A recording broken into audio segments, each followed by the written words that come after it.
जय हिंद। आप सभी स्टूडेंट को स्वागत है आप सभी छात्रों का आज की क्लास में। प्यारे बच्चों, आज की क्लास में हम आप सभी छात्रों को सोशल साइंस के बहुत ही महत्वपूर्ण और बहुत ही वीवीआई ऑब्जेक्टिव क्वेश्चन याद कराने के लिए आए हैं। ये क्वेश्चन बहुत ही महत्वपूर्ण है आपके मैट्रिक बोर्ड परीक्षा 2025 के लिए, और ये क्वेश्चन बिहार बोर्ड के मैट्रिक परीक्षा में भी काफ़ी बार पूछे गए हैं, इसी के लिए बहुत ही महत्वपूर्ण है। तो सभी छात्र इन सारे प्रश्नों को जरूर याद कर लीजिएगा। चलिए क्लास को शुरू करते हैं पहले क्वेश्चन के साथ। पहला क्वेश्चन है, निम्न में से कौन बिहार की प्रमुख नदी घाटी परियोजना है। ठीक है, पहला क्वेश्चन है, निम्न में से कौन बिहार की प्रमुख नदी घाटी परियोजना है। ठीक है, तो चलिए इस क्वेश्चन के आंसर को भी देख लेते हैं।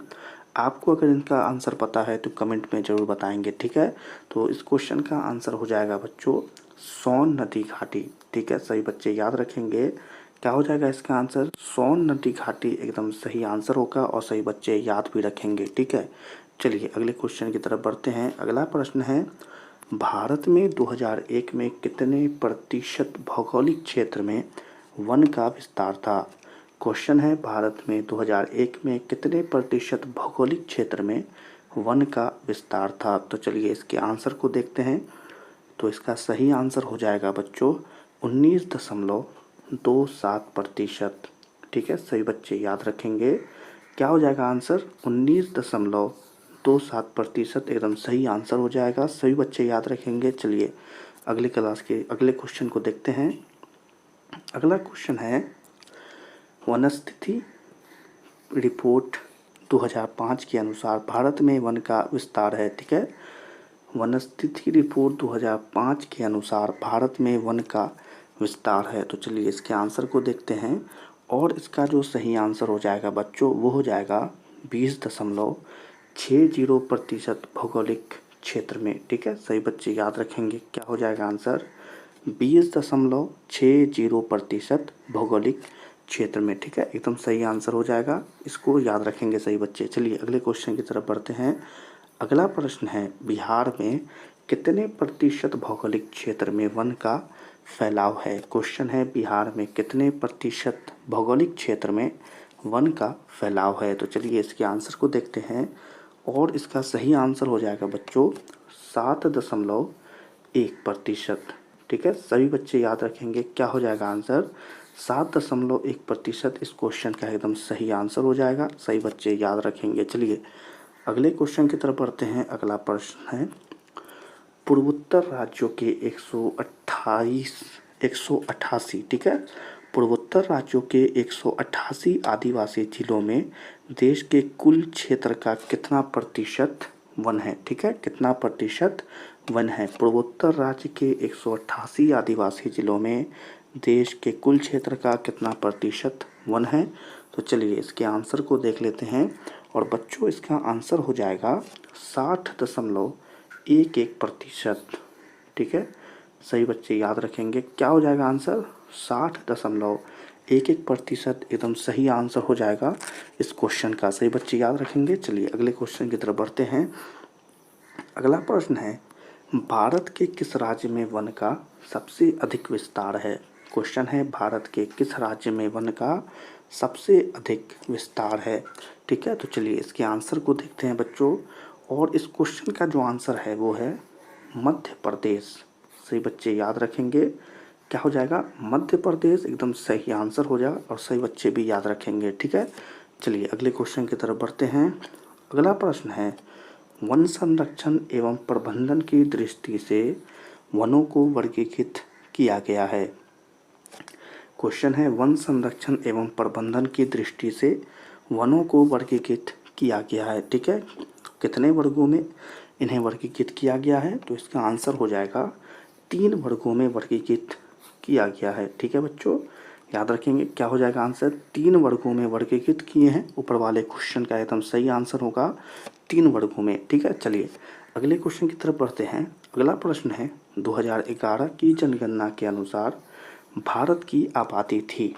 ठीक है, 2011 की जनगणना के अनुसार भारत की आबादी कितनी थी। तो चलिए इसके आंसर को देख लेते हैं, और इसका जो सही आंसर हो जाएगा बच्चों वो हो जाएगा 121 करोड़। ठीक है, काफ़ी वीवीआई क्वेश्चन है, काफ़ी बार पूछ दिया है और सही बच्चे को याद भी रखना है। क्या हो जाएगा? 121 करोड़। क्वेश्चन का आंसर क्या होगा? 121 करोड़। ठीक है, चलिए अगले क्वेश्चन की तरफ बढ़ जाते हैं। अगला प्रश्न है, FAO की वानिकी रिपोर्ट के अनुसार 1948 ईस्वी में विश्व में कितने हेक्टेयर भूमि वन का विस्तार था? ठीक है, देखिए काफ़ी बड़ा क्वेश्चन है। FAO की वानिकी रिपोर्ट के अनुसार 1948 ईस्वी में विश्व में कितने हेक्टेयर भूमि वन का विस्तार था? ठीक है, तो चलिए इसके आंसर को देखते हैं और इसका जो सही आंसर हो जाएगा बच्चों, हो जाएगा 4 अरब हेक्टेयर। ठीक है बच्चों, क्या हो जाएगा? 4 अरब हेक्टेयर एकदम सही आंसर होगा इस क्वेश्चन का। ठीक है, सही बच्चों को याद रखना है। चलिए अगले क्वेश्चन की तरफ बढ़ जाते हैं। अगला प्रश्न है, भारत का राष्ट्रीय पक्षी है। ये भी बहुत ही महत्वपूर्ण क्वेश्चन है, सही बच्चे याद भी रखेंगे। भारत का राष्ट्रीय पक्षी है और इस क्वेश्चन का आंसर आप सही बच्चों को ही पता होगा, कमेंट में ज़रूर बताएंगे। ठीक है, मयूर हो जाएगा हमारा आंसर। भारत का राष्ट्रीय पक्षी क्या है? मयूर है, जिसे हम मोर भी कहते हैं और एकदम सही आंसर भी है। ठीक है, चलिए अगले क्वेश्चन की तरफ बढ़ जाते हैं। अगला प्रश्न है, चरक का संबंध किस देश से था? ठीक है, क्वेश्चन है चरक का संबंध किस देश से था? तो चले इसके आंसर को भी देखें और अगर आपको पता है तो कमेंट में ज़रूर बताएं। इसका आंसर हो जाएगा भारत से। ठीक है बच्चों, भारत से इसका सही आंसर हो जाएगा और सही बच्चों को याद भी रखना है इस आंसर को। चलिए अगले क्वेश्चन की तरफ बढ़ जाते हैं। अगला क्वेश्चन है, टैक्सोल का उपयोग होता है। क्वेश्चन है टैक्सोल का उपयोग होता है। तो इस क्वेश्चन के आंसर को भी देखेंगे, आपको पता है तो ज़रूर बताइएगा। ठीक है, क्या हो जाएगा आंसर? कैंसर में। ठीक है, सही बच्चों को याद रखना है, कैंसर इसका क्वेश्चन का एकदम सही आंसर हो जाएगा। चलिए अगले क्वेश्चन की तरफ बढ़ जाते हैं। अगला प्रश्न है, विश्व पर्यावरण दिवस कब मनाया जाता है? और ये भी एक बहुत ही महत्वपूर्ण क्वेश्चन है। क्वेश्चन है विश्व पर्यावरण दिवस कब मनाया जाता है? और इस क्वेश्चन के आंसर को भी देखें। ठीक है, और आपको भी पता होना चाहिए 5 जून। ठीक है, अगर नहीं पता है तो इसे याद कर लें, 5 जून एकदम सही आंसर हो जाएगा। ठीक है, विश्व पर्यावरण दिवस कब मनाया जाता है? 5 जून को। चलिए अगले क्वेश्चन की तरफ बढ़ जाते हैं। अगला प्रश्न है, संविधान की धारा 21 का संबंध किससे है? क्वेश्चन है संविधान की धारा 21 का संबंध किससे है? तो इस क्वेश्चन का जो आंसर हो जाएगा बच्चों, उसको देख लें क्या हो जाएगा। इसका आंसर होगा वन्य जीवों तथा प्राकृतिक संसाधनों के संरक्षण से। ठीक है, सही बच्चों को याद रखना है, क्या है? वन्य जीवों तथा प्राकृतिक संसाधनों के संरक्षण से है। ठीक है, सही बच्चों को याद रखना है ये आंसर। चलिए अगले क्वेश्चन की तरफ बढ़ जाते हैं। अगला प्रश्न है बच्चों, प्राकृतिक संसाधनों के संरक्षण हेतु 1968 ईस्वी में कौन सा कन्वेंशन हुआ था? क्वेश्चन है प्राकृतिक संसाधनों के संरक्षण हेतु 1968 ईस्वी में कौन सा कन्वेंशन हुआ था? और इस क्वेश्चन के आंसर को देख लें। इसका आंसर हो जाएगा अफ्रीकी कन्वेंशन। सही बच्चों को याद भी रखना है, क्या हो जाएगा आंसर? अफ्रीकी कन्वेंशन। ठीक है, सही बच्चे याद रखेंगे इस क्वेश्चन के आंसर को। चलिए अगले क्वेश्चन की तरफ बढ़ जाते हैं। अगला प्रश्न है, इनमें कौन सा ऐसा जीव है जो केवल भारत में ही पाया जाता है? क्वेश्चन है इनमें से कौन सा ऐसा जीव है जो केवल भारत में ही पाया जाता है? तो इस क्वेश्चन के आंसर को भी देखेंगे और इस क्वेश्चन का आंसर हो जाएगा डॉल्फिन। ठीक है बच्चों, क्या हो जाएगा आंसर? डॉल्फिन हो जाएगा एकदम सही आंसर और सही बच्चों को याद भी रखना है, ऊपर वाले क्वेश्चन के आंसर को डॉल्फिन हो जाएगा। ठीक है, चले अगले क्वेश्चन की तरफ बढ़ जाते हैं। अगला प्रश्न है, किस खनिज को उद्योगों की जननी माना गया है? क्वेश्चन है किस खनिज को उद्योगों की जननी माना गया है? और इस क्वेश्चन के आंसर को देख लेते हैं बच्चों। तो यहाँ पर इस क्वेश्चन का आंसर हो जाएगा लोहा। ठीक है, सही बच्चों को याद भी रखना है, लोहा जो है एकदम सही आंसर हो जाएगा, ऊपर वाले क्वेश्चन का आंसर हो जाएगा लोहा। चले अगले क्वेश्चन की तरफ बढ़ जाते हैं। अगला प्रश्न है, निम्न में से कौन लौह अयस्क का एक प्रकार है? क्वेश्चन है निम्न में से कौन लौह अयस्क का एक प्रकार है? और इस क्वेश्चन का आंसर हो जाएगा बाबू हेपेटाइट।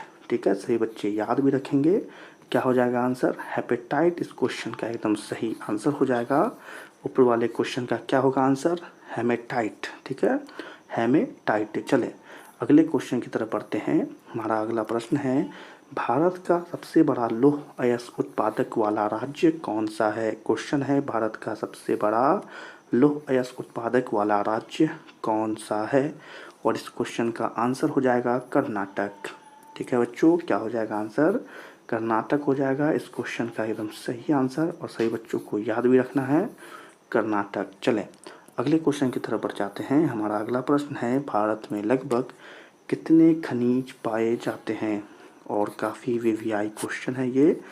क्वेश्चन है, भारत में लगभग कितने खनिज पाए जाते हैं? और इस क्वेश्चन का आंसर जो हो जाएगा बच्चों, अगर आपको पता है तो ज़रूर बताएं। इसका आंसर हो जाएगा 100, यानी कि 100 आपका आंसर हो जाएगा। ठीक है, क्या हो जाएगा? 100। ठीक है, ऊपर वाले क्वेश्चन का आंसर क्या होगा? 100 होगा। मतलब भारत में लगभग कितने प्रकार के खनिज पाए जाते हैं? 100 प्रकार के खनिज पाए जाते हैं। तो इसी क्वेश्चन के साथ आज की क्लास को समाप्त करते हैं। आज की क्लास के ये वीवीआई ऑब्जेक्टिव क्वेश्चन समाप्त होते हैं। आप सभी बच्चे इन सारे प्रश्नों को ज़रूर याद कर लेंगे। और अगर इनके पीडीएफ चाहिए तो कमेंट में हमें ज़रूर बताइएगा, हम इनके पीडीएफ आपको शेयर भी कर देंगे। तो आज की क्लास को समाप्त करते हैं। आज की क्लास पसंद आई हो तो इस क्लास को लाइक कर दीजिएगा। और अभी तक हमारे चैनल को सब्सक्राइब नहीं किया है तो हमारे चैनल को सब्सक्राइब करके बेल आइकन को ऑल पर सेलेक्ट कर लें। आज की क्लास आपको कैसी लगी कमेंट में ज़रूर बताएं। और इस क्लास को अपने दोस्तों के साथ भी ज़रूर शेयर करें। सभी छात्रों से मिलेंगे अगली क्लास में। तब तक के लिए आप सभी छात्रों को जय हिंद।